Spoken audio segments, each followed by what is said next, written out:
tardes, hermanos. Qué lindo poder estar aquí con ustedes una vez más. Ayer pudimos estar con mi familia y con varios de los hermanos de la iglesia en la conferencia sobre la santificación y fue una bendición para nosotros. Y es una alegría enorme poder compartir este día del Señor con ustedes en nuestra iglesia, que les mandan muchos saludos. Sabían todos que venía. Y no solamente Aníbal y Juan, que los conocen mucho, sino también la iglesia en general, y están orando. Nosotros tenemos toda la actividad a la mañana, así que ahora mismo seguramente están orando por nosotros, y especialmente por mí, para que pueda predicar la palabra. Es un gusto estar en medio de ustedes, hermanos, y escuchar cómo el lugar que le dan a las Escrituras, el lugar que le dan a la palabra de Dios, confiando en la autoridad de ellas y confiando también en la suficiencia de las Escrituras. Lo sé que esta iglesia ama la palabra de Dios y sabe que solo la palabra es suficiente para transformar, para convertir el alma, para todos los problemas que nosotros tenemos en la vida, para la vida y la piedad, la vida cristiana. Solo necesitamos la palabra de Dios. Solo ella puede cambiar nuestra mente, nuestro corazón. Ella es nuestro alimento. Y por eso el lugar que ustedes le dan en aquí. Y me da gozo, alegría. Y espero que podamos ahora estar atentos a lo que Dios quiere hablarnos a nuestro corazón en esta noche.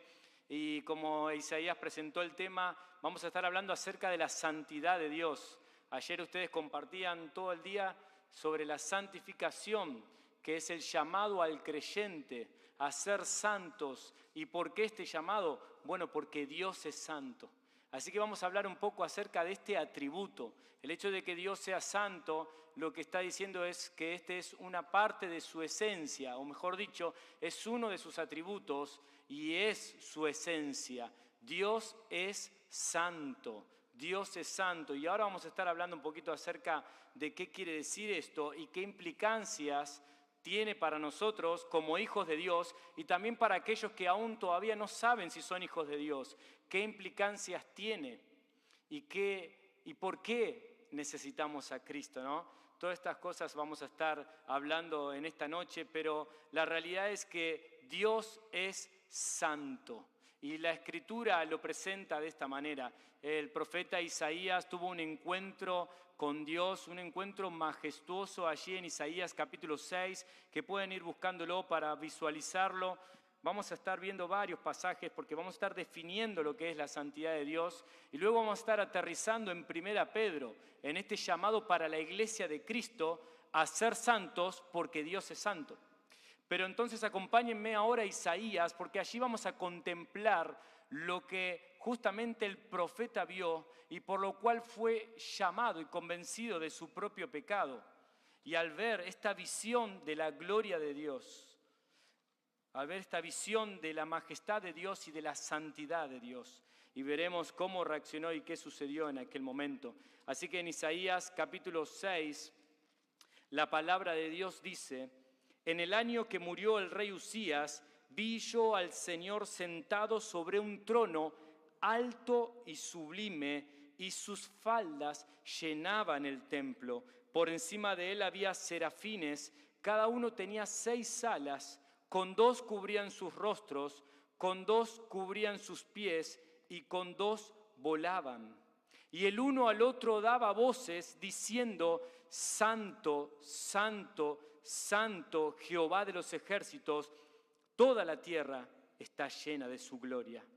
Y los quiciales de las puertas se estremecieron con la voz del que clamaba, y la casa se llenó de humo. Entonces dije: ay de mí, que soy muerto, porque siendo hombre inmundo de labios y habitando en medio de pueblo que tiene labios inmundos, han visto mis ojos al Rey, Jehová de los ejércitos. Y voló hacia mí uno de los serafines, teniendo en su mano un carbón encendido, tomado del altar con unas tenazas, y tocando con él sobre mi boca, dijo: he aquí que esto tocó tus labios, y es quitada tu culpa y limpio tu pecado. Después oí la voz del Señor que decía: ¿A quién enviaré? ¿Y quién irá por nosotros? Entonces respondí yo, heme aquí, envíame a mí. Hasta aquí nomás por ahora con esta porción de las Escrituras. Acompáñenme a orar al Señor. Amoroso Señor, Dios eterno y majestuoso, a ti elevamos esta oración reconociendo que tú eres santo. Santificado sea tu nombre, Señor, apartado, tu nombre eterno y glorioso. Tú eres un Dios excelso y majestuoso. Gracias, Señor. Queremos pedirte que se haga tu voluntad aquí hoy, así como se hace tu voluntad en los cielos y en el universo entero, que se haga, Señor, en nuestras vidas y en esta iglesia. Padre, queremos que tu palabra llegue a nuestro corazón, como oramos antes. Queremos que nos instruyas, nos enseñes, nos conviertas el alma. Gracias, Padre, al contemplar tu santidad y esta gloria majestuosa de tu ser y de tu esencia, que nosotros podamos ser convencidos de nuestra situación, de nuestra pecaminosidad, apartarnos, alejarnos de todo pecado, acudir a Cristo y ser transformados al imitarte, al buscar la santidad de nuestra vida. Señor, ayúdanos en el nombre glorioso del Señor Jesucristo. Amén. Así que ahí veíamos a Isaías contemplar la santidad de Dios. Y cuando, como dijimos antes, para que podamos entender más, vamos a estar analizando entonces qué es la santidad de Dios, qué está detrás de esta frase, ¿no? ¿Qué está detrás de la palabra que se utiliza en el hebreo, en el original? Y vamos a estar hablando de todo eso. Y como dijimos antes, la santidad de Dios es uno de los atributos más relevantes, uno de los atributos que más se nombra en las Escrituras y es uno de los atributos que más diferencia a Dios de todas las cosas. Dios es un ser totalmente distinto y apartado de su creación. Dice Charnock, el poder es la mano y el brazo de Dios, la omnipotencia sus ojos, la misericordia sus entrañas, la eternidad su duración, pero la santidad su hermosura. Este es el atributo que lo hace a Dios hermoso, lo hace a Dios precioso, lo hace a Dios excelso sobre todos. Es el atributo por el cual aquellos serafines preciosos están constantemente en el trono de Dios diciendo santo, santo, santo es nuestro Dios. El teólogo Wayne Grudem en su teología sistemática lo define de esta manera. Déjenme leerle la definición. La santidad de Dios quiere decir que Él está separado del pecado y dedicado a mantener en alto su honor. Se los leo nuevamente. La santidad de Dios quiere decir que Él está separado del pecado y dedicado a mantener en alto su honor. Y el diccionario bíblico, hablando de la santidad de Dios, dice, es la cualidad de Dios que lo separa absolutamente de su mundo, especialmente en términos de su pureza y santidad. La santidad de Dios se manifiesta también en las personas y las obras de Jesucristo y del Espíritu Santo. Los creyentes son llamados a ser como Dios en su santidad.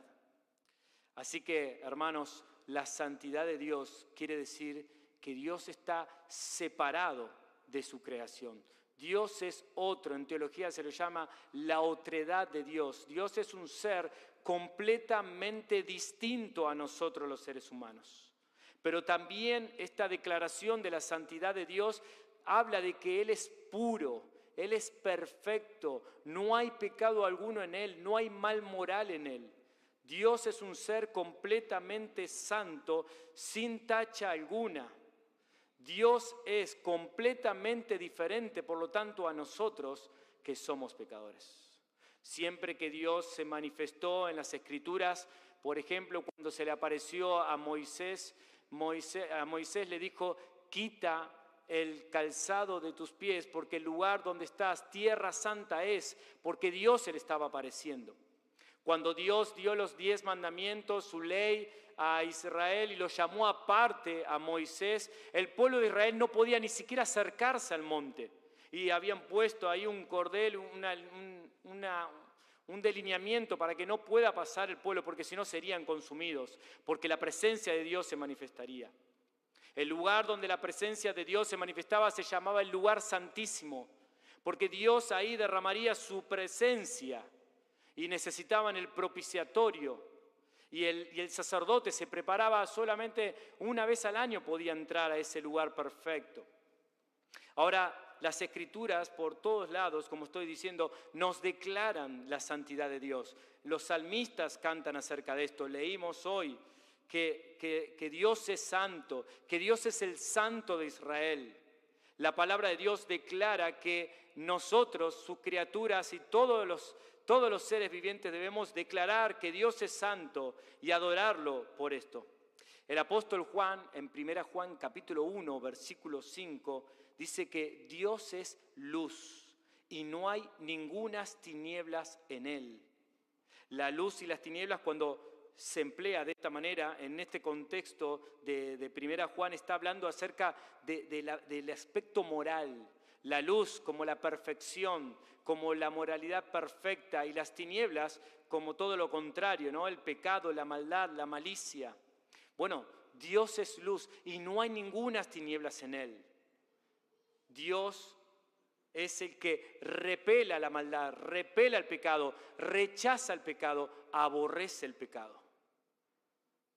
Por eso es tan necesario que cada ser humano pueda verse en su condición como el profeta Isaías al ver la majestad y la gloria de la santidad de Dios y decía, ay de mí que soy inmundo de labios, y no solo yo, sino que habito en pueblo de labios inmundos. ¡Ay de mí, miserable de mí!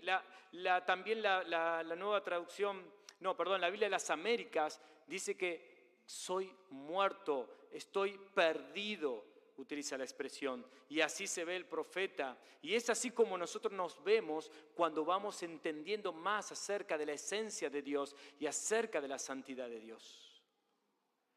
Y pudiéramos compungirnos de corazón, pudiéramos sentirnos deficientes, podríamos sentirnos sin poder alcanzar, y es así como debes sentirte, hermano. Ante tal santidad, ante tal perfección de Dios, ante esa luz incomparable de la cual habla Juan, debemos sentirnos de esa manera. Dice que esos serafines, al ver la majestad de Dios, no dejaban de decir: Santo, santo, santo es el Señor Todopoderoso. Toda la tierra está llena de su gloria.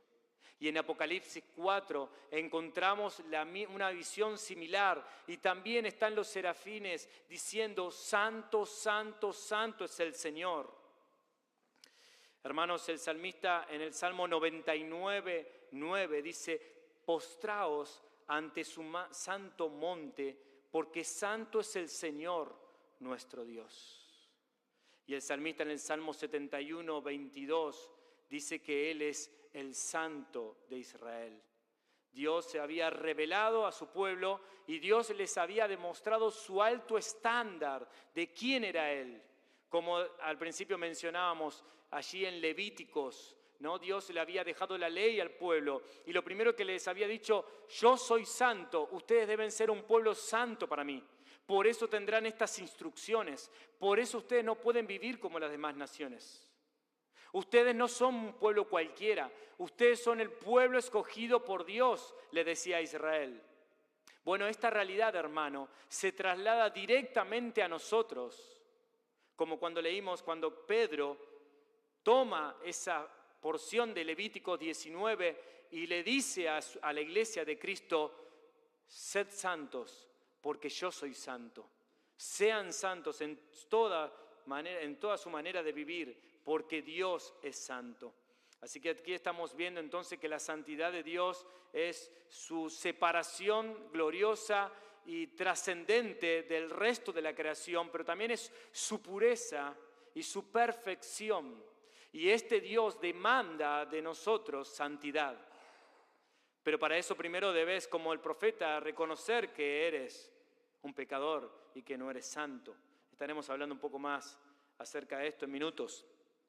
Dice el comentarista Stephen Charnock que la santidad de Dios es la corona de Dios.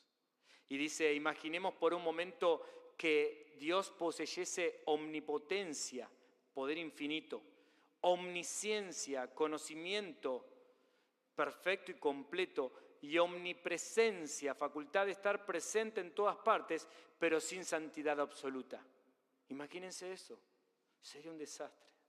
Un ser de esa naturaleza no podría ser descrito como Dios, nada que ver con Dios. La santidad es la perfección de todos los demás atributos divinos.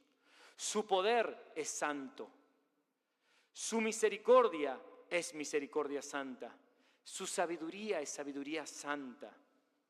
La santidad de Dios atraviesa todo el ser de Dios y todos y cada uno de sus atributos en una perfecta armonía. Dios es santo y así lo declara la Escritura. Para entender un poquito más acerca de esto, voy a usar un acróstico con la palabra santo que fue publicado en el Ministerio Coalición por el Evangelio y me gustó mucho. Y vamos a suponer que tenemos la palabra santo entonces y vamos a estar trabajando con cada letra, algunas características para profundizar acerca de esto. Imagínense entonces con la letra S de santo, la letra S dice que este atributo, que Dios es superlativo en expresión y medida. En el capítulo 6 de Isaías, como leímos, nos revela que pocas veces, algo que pocas veces ocurre en la Escritura, y es mostrar una palabra, la palabra santo, siendo elevada a un grado máximo de importancia. Isaías escribe a los serafines que daban voces diciendo: santo, santo, santo es el Señor de los ejércitos, llena hasta toda la tierra de su gloria. Y el teólogo R.C. Sproul, acerca de esto, hablando del lenguaje bíblico, dice que mencionar algo 3 veces seguidas es elevarlo a su grado superlativo y adjudicarle un énfasis de superimportancia. Y entonces, ¿esto qué quiere decir? Esto está diciendo que Dios es santo, Dios es santísimo, y esto tiene gran importancia. Y entonces, no solamente que este atributo es completamente importante, sino que está diciendo que la santidad divina es la que mejor muestra la distinción entre el Creador y la criatura. Es lo que mejor muestra lo distinto que somos nosotros, las criaturas de Dios, hechas a imagen y semejanza de Dios. Pero como sabemos, lamentablemente, allí en Génesis capítulo 3 se nos relata cómo el pecado entró en la humanidad. Cómo el pecado, por la desobediencia de Adán y por la desobediencia de Eva, ingresó a la raza humana, provocando entonces una enemistad contra este Dios santo y perfecto. En ese momento, en ese instante, Adán y Eva, al desobedecer a Dios, pecaron. Y ese pecado entró a la raza humana. Adán, nuestro representante. Y ese pecado se trasladó a todos los seres siguientes. Y no solamente entró el pecado, sino que entró la muerte. Y con la muerte entró la separación de Dios, porque Dios es santo. Y porque entró la muerte, entró entonces la enemistad contra Dios. Y ahora sí se ve el hombre natural. Cualquier persona, cualquier hombre que vos conozcas y vos mismo, si todavía estás en tus pecados que fueron trasladados a vos, porque sos un ser humano y porque sos un pecador, como dice Romanos 3:23, que todos somos pecadores y estamos destituidos de la gloria de Dios.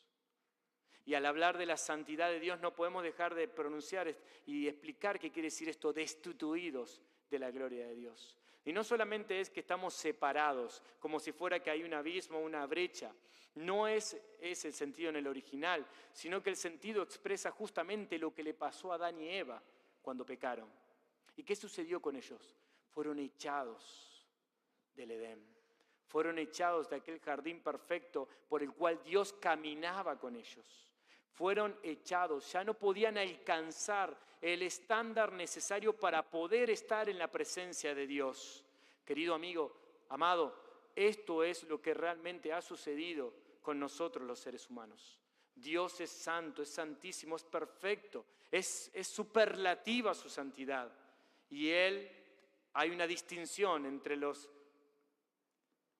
criaturas y nuestro Creador. Pero en segundo lugar, en esta expresión de superlativa sobre la santidad de Dios, Esto también nos muestra que la santidad de Dios divina es tan majestuosa, es infinita, que el lenguaje humano no la puede contener, no la puede expresar completamente. Por eso es que los serafines, y por eso está expresado aquí en la visión de Isaías y también allí en la visión en Apocalipsis, y lo declaran de esa manera: santo, santo, santo. Es el único atributo de Dios que se nombra 3 veces, porque no hay manera de expresar lo que significa.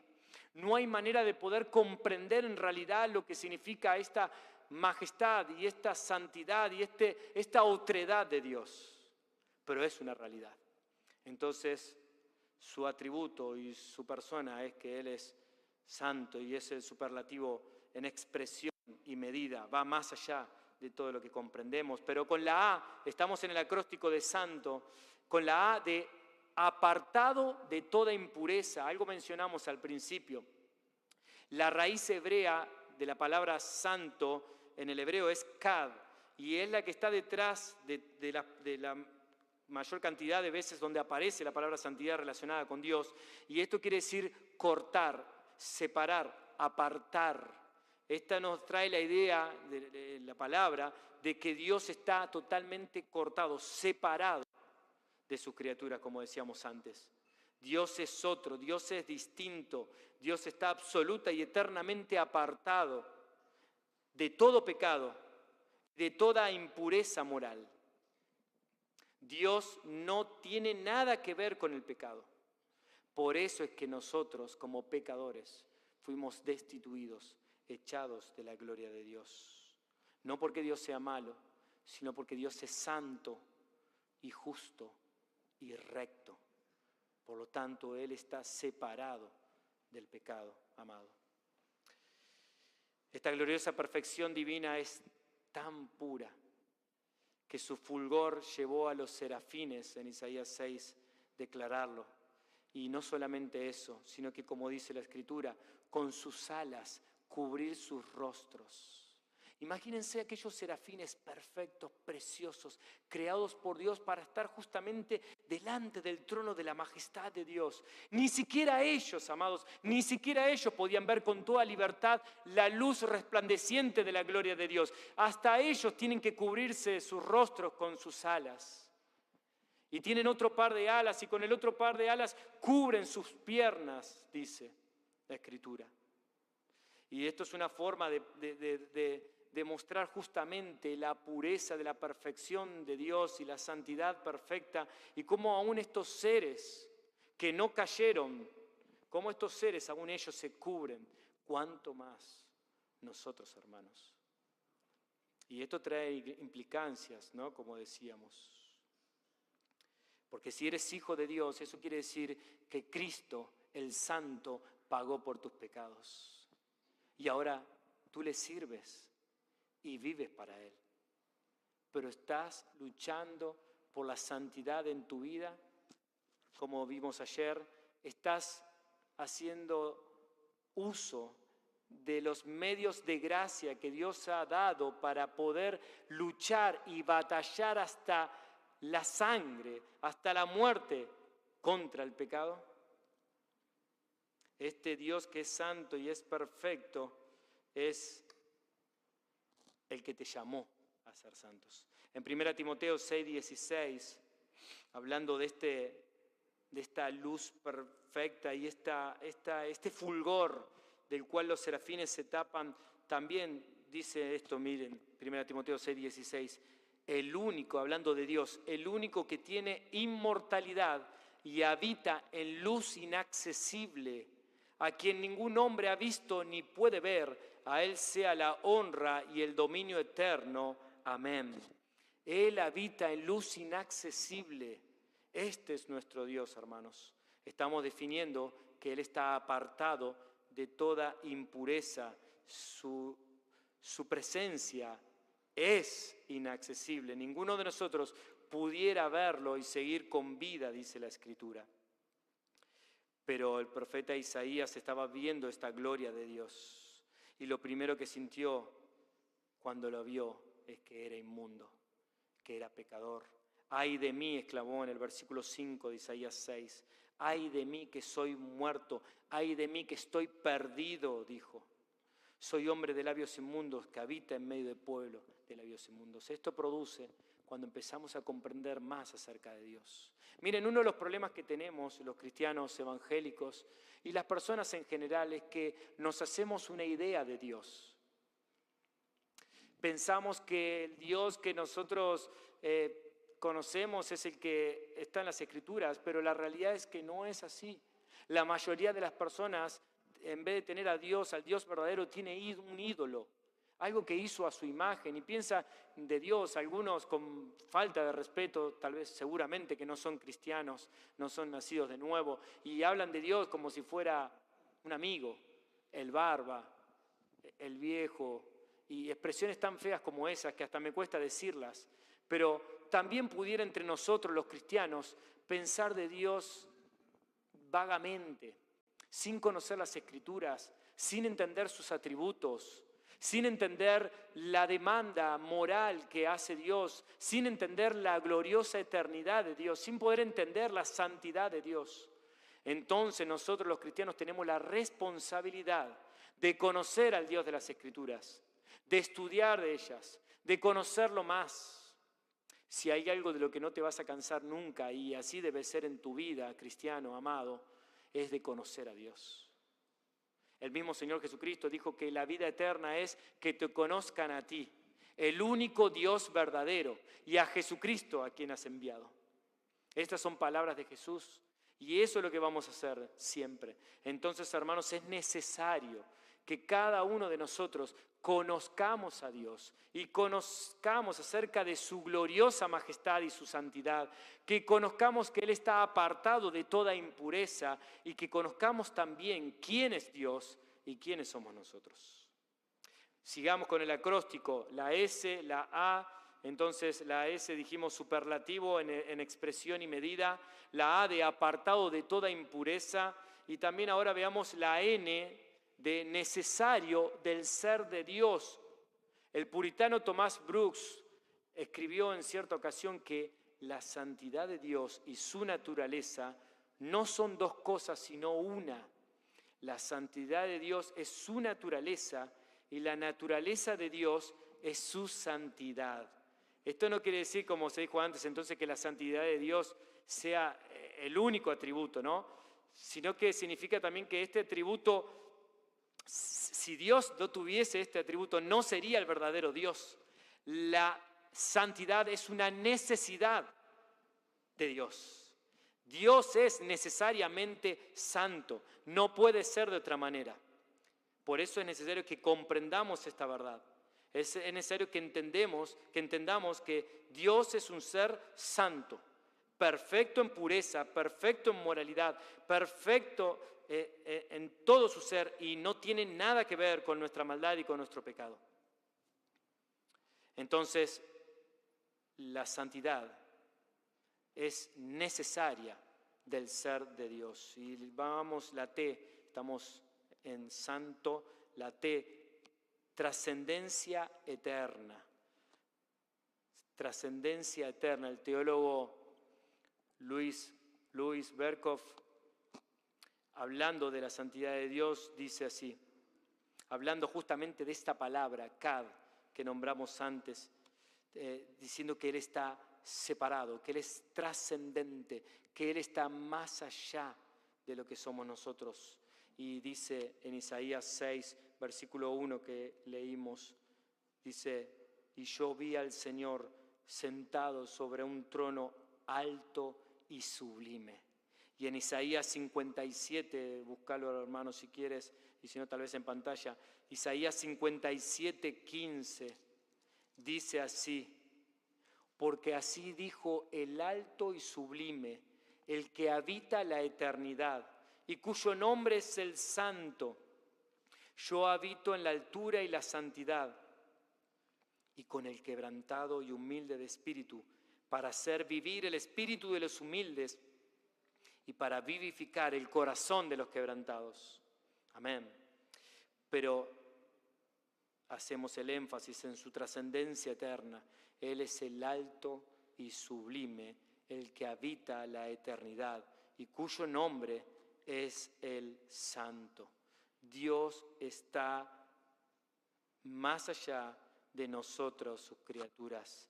Su trascendencia es eterna. Él está en una categoría superior y, como dijimos antes, Él es otro, la otredad, un ser completamente distinto.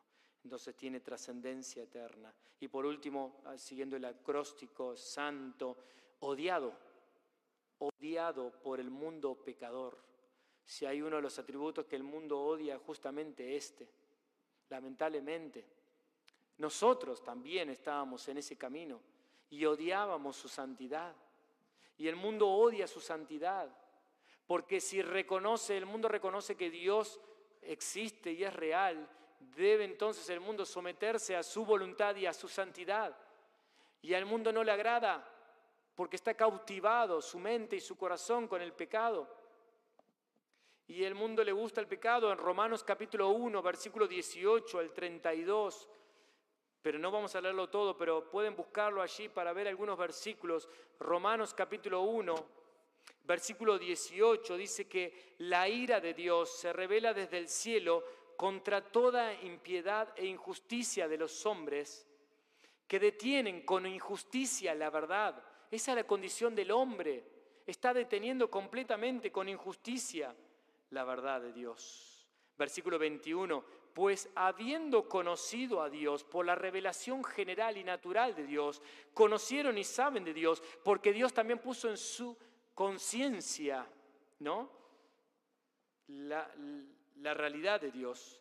Pues habiendo conocido a Dios, no le glorificaron como a Dios, ni le dieron gracias, sino que se envanecieron en sus razonamientos y su necio corazón fue entenebrecido. Lamentablemente esto es una realidad, hermanos, y esta era nuestra condición también. Esta era nuestra realidad. El mundo no quiere textos como sean santos porque yo soy santo. El mundo no se sorprende de la santidad de Dios. Al mundo no le agrada eso. Ahora, hermano, ¿esto quiere decir que no hay esperanza para ellos? ¿Esto, querido amigo, quiere decir que no hay esperanza para ti? No, hay esperanza. Porque Cristo vino. Porque el Santo de Dios, Jesucristo, el eterno Dios, se encarnó. Y dice la Escritura que cuando se le apareció a María los ángeles y le dijeron que en su vientre sería concebido del Espíritu Santo, y declara: el santo ser que nacerá de ti será llamado Jesús, será llamado Emmanuel, Dios con nosotros. El santo ser, Cristo, el santo, el glorioso Señor, se humanó. Dice Filipenses capítulo 2, que Dios se despojó de su gloria. ¿Cómo? Tomando forma humana. El Dios eterno y glorioso, la Trinidad, el Hijo, el Dios que es uno, pero que son tres en uno, tres personas, pero un solo Dios. La Trinidad, el Hijo, la segunda persona de la Trinidad, se despojó de su gloria, poniendo sobre sí la humanidad, siendo un hombre como nosotros. De esta manera se despojó de su gloria. No dejó de ser Dios, por supuesto, pero ahora cargó sobre sí el peso de nuestra humanidad, la carga, las limitaciones, las necesidades de la carga humana, pero sin pecado, porque intervino el Espíritu Santo en la concepción de María, ahí en la encarnación de Cristo, sin pecado. Y Jesucristo, el Santo de Dios, vivió la vida que ni vos ni yo podíamos vivir. Por eso, hermano, te decía que hay esperanza. Si bien la santidad es odiada por los hombres, pero para vos que te considerás y estás entendiendo que eres un pecador y que la santidad de Dios es tan sublime y que si Él te viera ahora te podría consumir enteramente, para vos que entendés esto, Cristo es aquel que puede perdonarte, lavarte con su sangre, la sangre de Jesucristo que nos limpia de todo pecado. El sacrificio de Cristo el sacerdote que también se ofreció como sacrificio una sola vez y para siempre, como dice Hebreos capítulo 9. Este Jesús es tu esperanza. Este Jesús es nuestra esperanza, hermanos. Este Jesús es nuestro Salvador, nuestro Redentor, aquel que cambió nuestro corazón pecador, malicioso, que odiaba a Dios por su santidad, para que ahora le amemos. En Efesios capítulo 2, versículo 1 al 3, nos dice que todos nosotros estábamos muertos en nuestros delitos y pecados. Y éramos por naturaleza hijos de ira. La ira de Dios estaba sobre nosotros. ¿Por qué la ira de Dios? Por la santidad sublime de Dios, por la santidad perfecta de Dios. Y nosotros pecadores, llenos de maldad, llenos de mentira, de hipocresía, de odio, de adulterio, de envidia, de celos. Y podría enumerar muchísimas cosas más, de avaricia sexual, de avaricia material.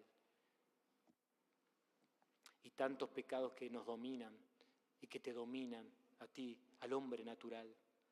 La ira de Dios está sobre el hombre que no tiene a Cristo.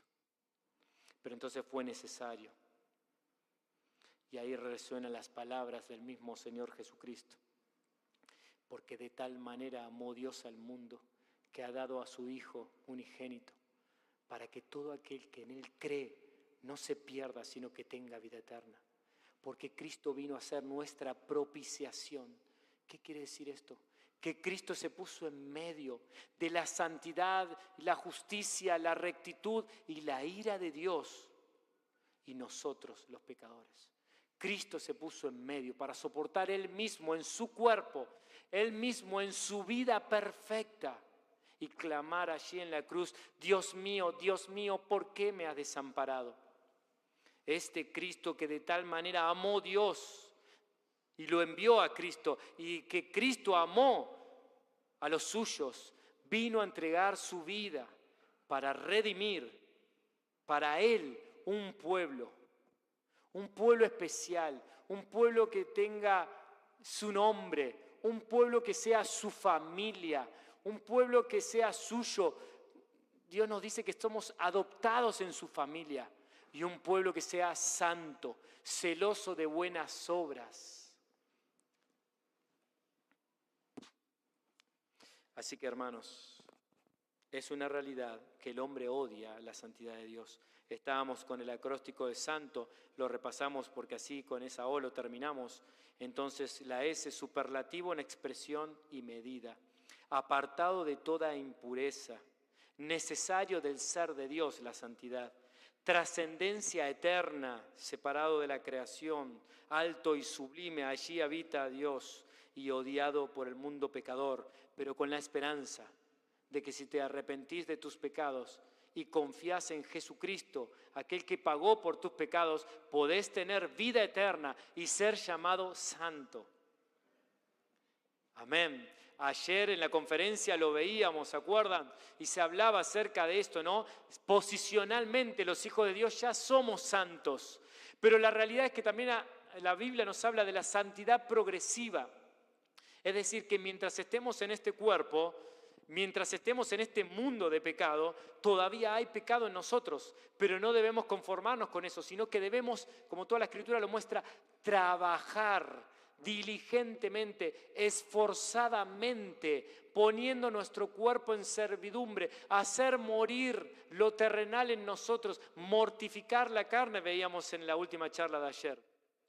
Usar los medios de gracia para erradicar el control de la carne y que sea el Espíritu y el Espíritu de Dios tomando todo nuestro ser y que nosotros como cristianos abundemos en frutos del Espíritu. Amor, gozo, paz, paciencia, templanza, dominio propio. ¿Y cuánto necesitamos esto? Pero principalmente el amor. Nosotros, seres egoístas, ahora por medio de la santificación, nosotros podemos ser amorosos. Nosotros podemos empezar a poner al otro en primer lugar, porque nosotros hemos experimentado el perdón de Dios y nosotros sabemos ahora que debemos perdonar a otros, porque nosotros hemos visto y sabemos que mi hermano en Cristo ha sido perdonado con la misma sangre de Cristo, como de un cordero sin mancha y sin contaminación. Entonces, ¿cómo yo voy a despreciar a mi hermano? ¿Cómo yo no voy a ofrecerle el perdón? ¿No? Todo esto es santificación. Esto es lo que Dios está produciendo en nosotros, hermanos. Así que hay mucho por lo cual trabajar. Al ver la santidad de Dios, al ver su gloriosa majestad y al ver que Él es un ser completamente distinto, no podemos dejar de escuchar su llamado a ser santos, porque Él es santo. No podemos quedarnos en el mismo lugar, de la misma manera, toda la vida luchando contra los mismos malos hábitos. No podemos conformarnos con nuestro mal carácter. Hermana querida, hermano querido que tenés tal vez 50 años, 60 años, 20 años de cristiano, no podés estar en el mismo nivel espiritual que cuando naciste de nuevo. No podés estar luchando contra la misma raíz de amargura, con aquel pecado que hicieron contra ti, que seguro que es verdad, pero que Cristo ya perdonó y que Él puede perdonarte y puede darte el perdón para soltar eso. Hermano amado, esto es parte de la santidad. Y si como iglesia de Cristo no sanamos estas cuestiones, llamándole a las cosas como son, pecado, raíces de amargura, falta de perdón, disensiones, peleas entre nosotros, envidias, si no eliminamos eso de nuestras vidas y de nuestras iglesias, porque ahí introduzco mi iglesia también, no vamos a crecer. Y la gloria de Dios no se va a manifestar entre nosotros y las personas van a venir a la iglesia y no van a ver el poder de Dios para salvación porque nosotros estamos en pecado. Por eso es tan importante este tema, por eso los pastores decidieron tocar este tema ayer durante todo el día, para que entendamos la necesidad. Por eso el tema de hoy, la santidad de Dios, porque para que al contemplar la gloria de Dios veamos lo importante que es esto para Dios y para las Escrituras, para la palabra de Dios. Así que hermanos, también esto tiene otra implicancia y nos trae consuelo, nos trae seguridad, saber que todo lo que hace Dios es perfecto, no hay maldad alguna en Él. Así que puedes tener toda la tranquilidad que sus planes son perfectos, puedes tener toda la tranquilidad de que Dios es el soberano y que cada una de las cosas que Él permite en tu vida y en nuestras vidas, no te olvides, Dios es santo. Dios es santo y Él tiene sus gloriosos propósitos. Y si el sufrimiento, si el dolor, si la angustia sirven para que un pecador se arrepienta y nazca de nuevo y viva por la eternidad con Cristo, ¿qué importa si sufrimos, hermanos? Si el sufrimiento hace que vos puedas darte cuenta de tu propia pecaminosidad y te acerca más a Dios, gloria a Dios. Si el sufrimiento y la enfermedad en tu vida, hermano, hace que tu orgullo sea aplacado y destruido y que te des cuenta que fuera de Dios no hay nada, que te des cuenta que en tu debilidad se perfecciona el poder de Dios, gloria a Dios. Y de esa manera, cuando vamos entendiendo todo esto, cuando entendemos todo lo que implica que nuestro Dios sea santo, podemos vivir vidas fructíferas y con confianza en el Señor. Podemos confiar en Él. Hermanos, otra implicancia entonces también es que nosotros debemos alabar a Dios. El salmista en el Salmo 99:3 dice: alaben tu nombre grande y temible, porque Él es santo. Su pueblo debe alabarle porque Él es santo. Y en el versículo 5, exaltad a Jehová nuestro Dios y postraos ante el estrado de sus pies, porque Él es santo. Hermano, estas visiones que vio Isaías y esta que vio Juan en Apocalipsis 4 son visiones que justamente, y Apocalipsis 5, son visiones que muestran la gloria de Dios y qué estaremos haciendo por la eternidad, declarando, aparte de disfrutar de la eternidad y de la gloria de Dios, recuerda que tú has sido salvado para que vivas para la gloria de Dios. Y no hay mejor manera de que un cristiano viva para la gloria de Dios cuando es santo. ¿Qué quiere decir cuando es santo? Cuando lucha contra el pecado. La perfección de este lado no la vamos a tener nunca. Pero sí nosotros, como dije antes, estamos en un completo crecimiento constante a la estatura de la medida de Cristo, conformándonos a su imagen y a su ejemplo que nos dejó. Eso es un verdadero cristiano.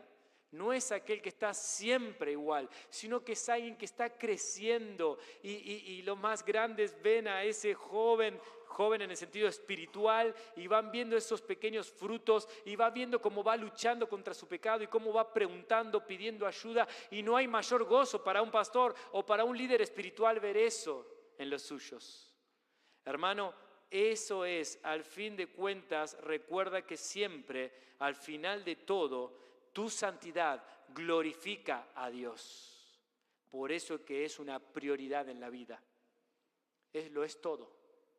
Hermano, ¿quieres servir al Señor? ¿Quieres que las personas cuando tú hables puedan convertirse a Cristo? Bueno, de primero tenés que vivir una vida de santidad. Tienes que conocer las Escrituras, porque la salvación viene justamente por la predicación de la palabra de Dios y el Evangelio.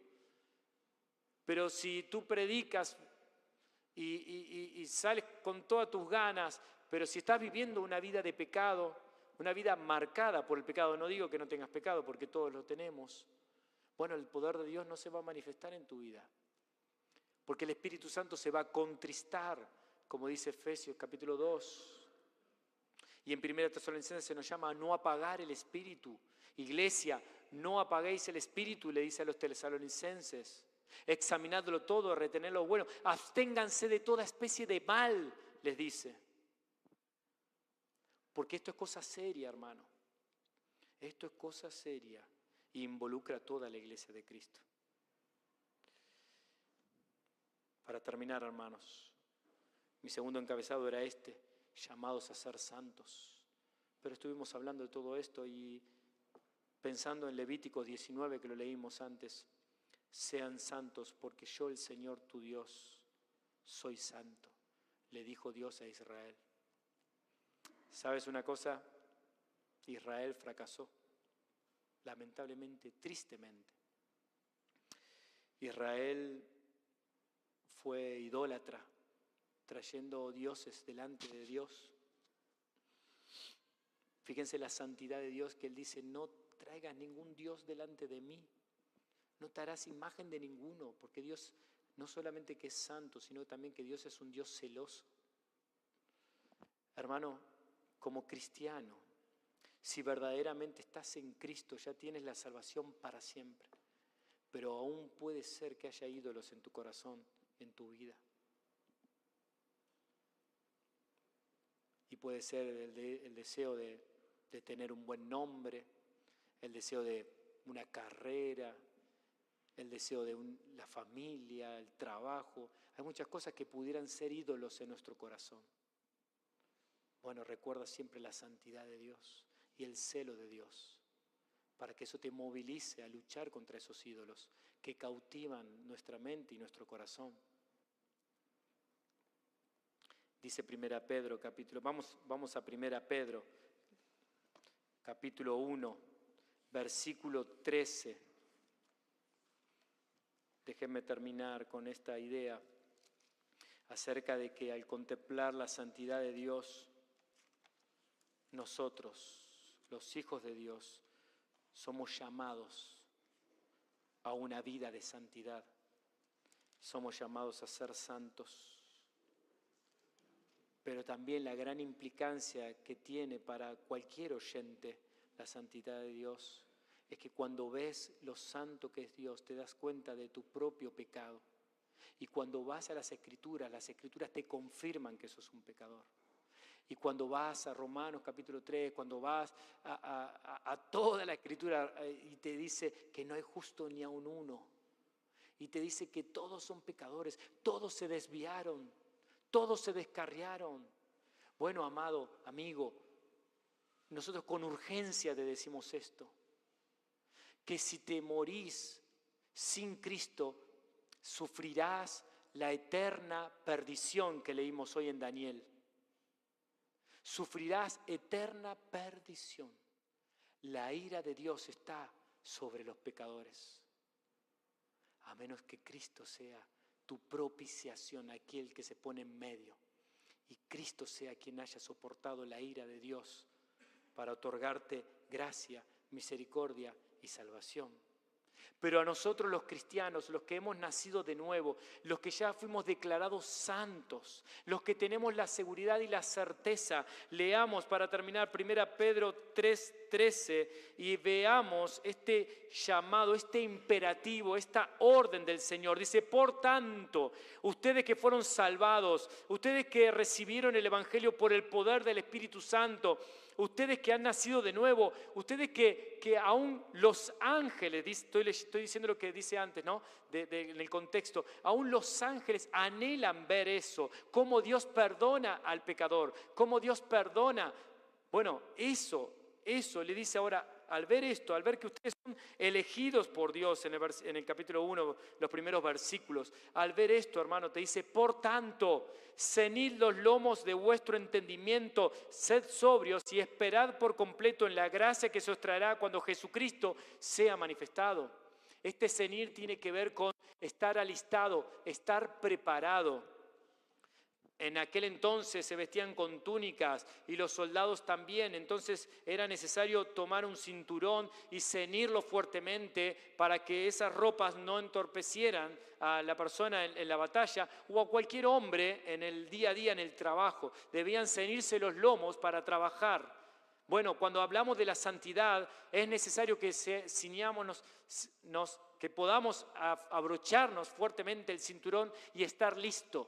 Es decir, lo contrario a esto sería vagar por la vida cristiana, suelto, sin involucrarme, sin interesarme, sin buscar mi santidad. Sería vivir a la deriva, hoy leo un salmito, hoy leo un versículo, hoy leo un devocional y ya está, mañana no, hoy no me congrego, no voy a la iglesia y bueno, permito un poquito este pecado. Eso sería lo contrario. Hermanos, si estás viviendo así, te quiero decir que vas a sufrir las consecuencias y los que te rodean también lo van a sufrir.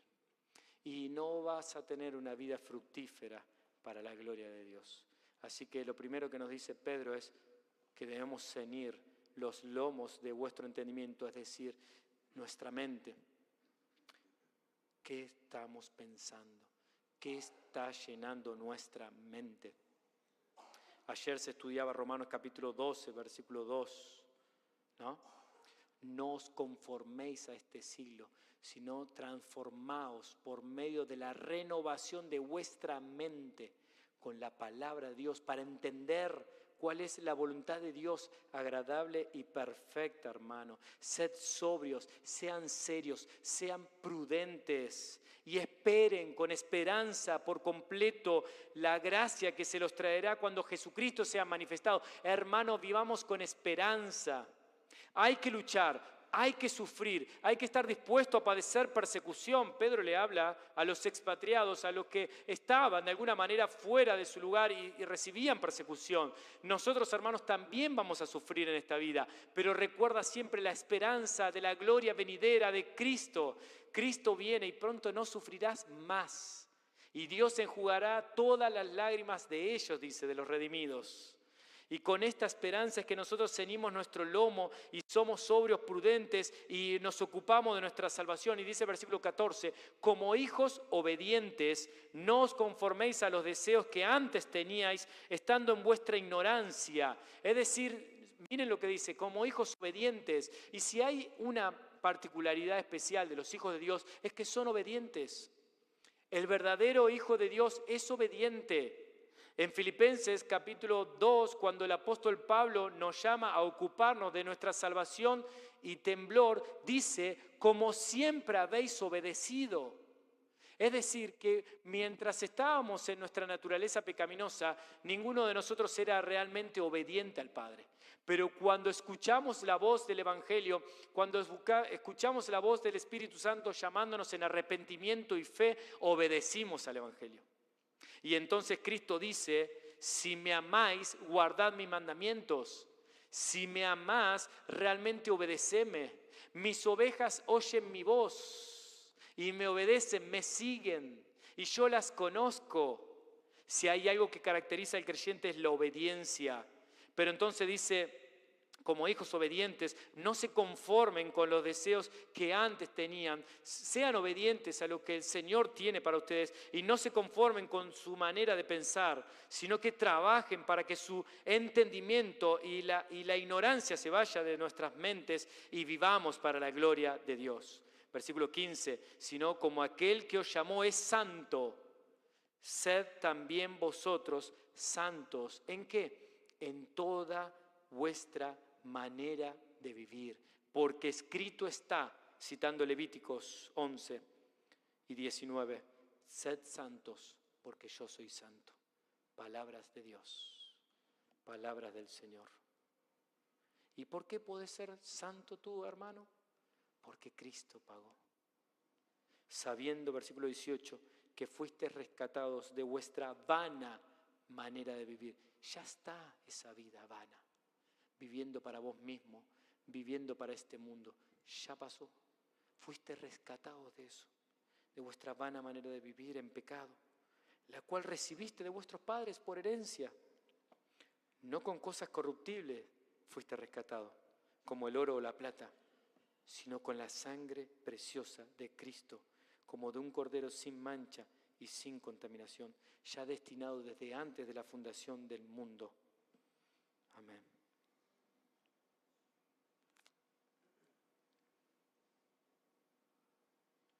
Pero manifestado en los postreros tiempos por amor de vosotros, y mediante el cual creéis en Dios, quien le resucitó de los muertos y le ha dado gloria, para que vuestra fe y esperanza sean en Dios, habiendo purificado vuestras almas por la obediencia a la verdad.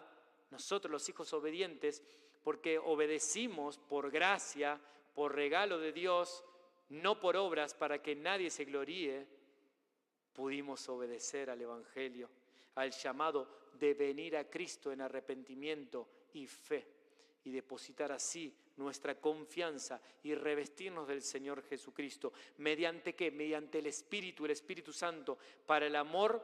¿Para qué, hermano? ¿Cuándo somos santos en este contexto? ¿Cuándo mostramos mejor la santidad de Dios? Para el amor fraternal, no fingido.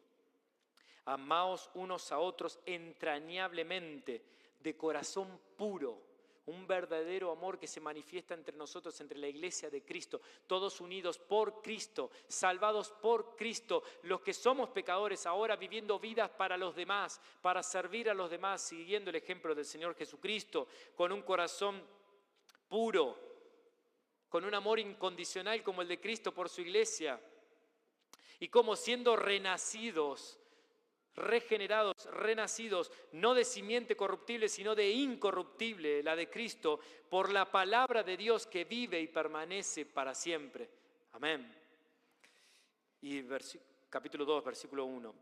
Hermano, desechando pues toda malicia, todo engaño, toda hipocresía, envidias y todas las detracciones, desechad todo lo malo, desecha el pecado, desecha la inmoralidad, desecha la avaricia, desecha la hipocresía, desecha el engaño, desecha la mentira, desecha el orgullo. Y como niño recién nacido, desead la leche espiritual no adulterada, para que por ella crezcáis para salvación, ustedes que habéis gustado la benignidad del Señor. Así que el santo Dios eterno, trascendente, glorioso, diferente a todo, ahora Él, por medio de Cristo, nos llama a sus hijos, sus santos. Y nos llama a ser santos para Él en toda nuestra manera de vivir. Hermano, hay esperanza, hay gozo. ¿Por qué? Porque se puede vivir la vida cristiana en victoria espiritual, porque no estamos solos. El Espíritu Santo de Dios, llamado la tercera persona de la Trinidad, habita en el corazón de los creyentes y habita en la iglesia de Cristo. Y dice que nos vamos conformándonos a la imagen de Cristo para ser un templo santo del Señor, para que el Señor habite en medio nuestro y Cristo se manifieste. ¿Y cómo se manifiesta Cristo? salvando personas en medio nuestro. ¿Cómo se manifiesta Cristo? Transformando nuestra vida de pecado.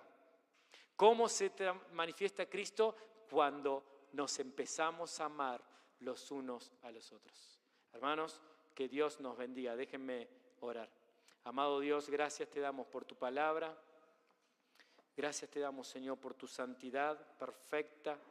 Oh Dios sublime, santísimo, Señor, apartado de toda impureza, pero tú eres quien proveyó a Cristo, el Cordero que fue inmolado, para que nosotros podamos recibir el perdón de nuestros pecados. Gracias por no consumirnos. Gracias, Señor, por frenar la ira, para que podamos conocerte y nacer de nuevo. Te ruego, Señor, por aquellos que aún no te conocen, que puedan conocerte. Te ruego por aquel hermano que está luchando contra malos hábitos, mal carácter o pecados en su vida, pecados ocultos, que tú, Señor, los manifiestes, pueda arrepentirse, confesarlos, pedir ayuda y correr, porque tú recibes a aquel que viene con un corazón contrito y humilde. Señor, sabemos también que tu voluntad es nuestra santificación. Así que confiados estamos y te adoramos por eso. En el nombre de Jesús.